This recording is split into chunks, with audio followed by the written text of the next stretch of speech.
1983 में जब कुछ डाइवर्स अरब सागर के समुंदर के अंदर कुछ ढूंढने कूद पड़े, तब जो उन्हें समुंदर की गहराइयों में मिला उसने पूरी दुनिया को हिलाकर रख दिया। एक पूरा का पूरा शहर समुंदर के अंदर, रोड्स, महल, मूर्तियां, सब कुछ बिल्कुल एक वेल प्लान सिटी जैसे। और जब वो स्टोन्स का कार्बन डेटिंग किया गया तब पता चला कि ये स्टोन्स महाभारत के समय के हैं। तो क्या ये वही द्वारका है जिसका जिक्र महाभारत में किया गया है? और क्या सच में श्री कृष्ण जी की नगरी समुंदर के अंदर डूब गई थी? आज की इस वीडियो में मैं आपको लेके जा रहा हूँ उसी डूबी हुई नगरी के अंदर, जिसका सच जानकर आप पूरी तरीके से शॉक हो जाएंगे। महाभारत के अनुसार जब श्री कृष्ण जी ने कंस का वध कर दिया था तब वो मथुरा में यादव वंश के साथ रहने लगे, लेकिन कंस के ससुर जरासंध ने बदले की भावना में मथुरा पर 17 बार अटैक किया। इन कंटिन्यूस अटैक से थक कर श्री कृष्ण जी ने मथुरा छोड़ने का निर्णय ले लिया और साथ ही साथ ये भी डिसाइड किया कि वो एक नए सिक्योर नगर का निर्माण करवाएंगे।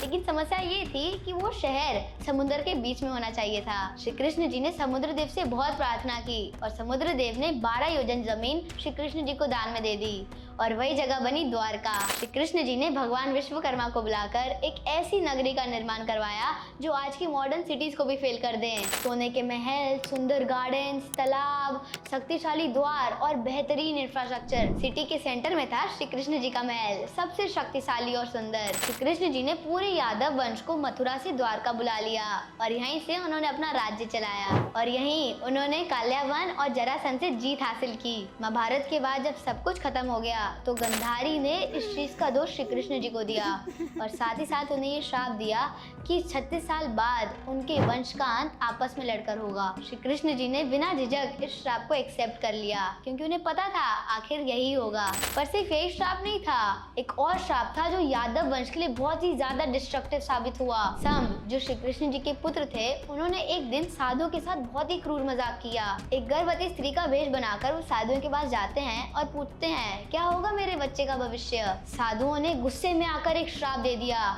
कि तुम एक लोहे की मूसल को जन्म दोगे जो तुम्हारे वंश यानी कि यादव वंश के अंत का कारण बनेगा। राजा उग्रसेन को जैसे इस बारे में पता चला तब उन्होंने उस लोहे की मूसल को तोड़कर समुद्र में फेंकवा दिया, पर एक मछली उस लोहे के टुकड़ों को निगल जाती है। कुछ दिन बाद एक शिकारी उस मछली को पकड़ लेता है और उसके शरीर के अंदर से वही टुकड़े मिलते हैं। फिर उसी शिकारी ने उसी लोहे के टुकड़ों से एक जहरीला तीर बनाया।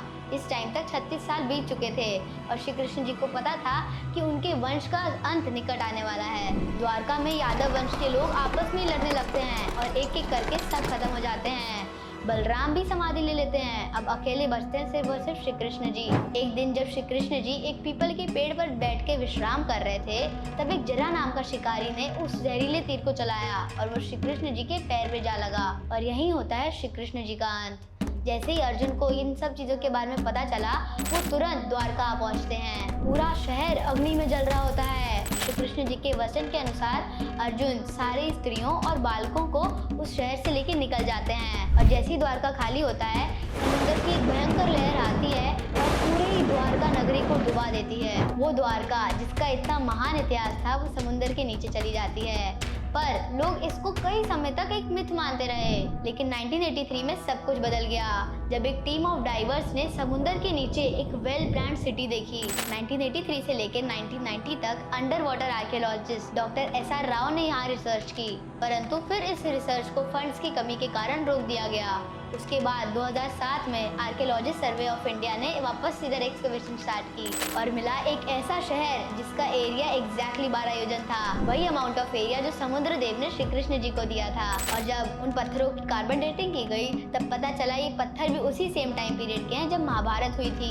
आज भी द्वारका के 2 पार्ट्स हैं, द्वारका जो एक पूरी कोस्टल सिटी है और बेट द्वारका यानी कि जो एक आइलैंड है। साइंस, आर्कियोलॉजी और एंशिएंट टेक्स्ट सब कह रहे हैं कि श्री कृष्ण जी की द्वारका सच्ची थी। कमेंट करके जरूर बताएं कि आपका क्या मानना है इस द्वारका शहर के बारे में। और अगर आप ऐसी डीप सच्चाई से भरे कंटेंट को मिस नहीं करना चाहते तो इस चैनल को अभी सब्सक्राइब कर लें। वीडियो पसंद आए तो लाइक जरूर करें और एक ऐसे फ्रेंड के साथ शेयर करें जिसे ये सच आज तक नहीं पता।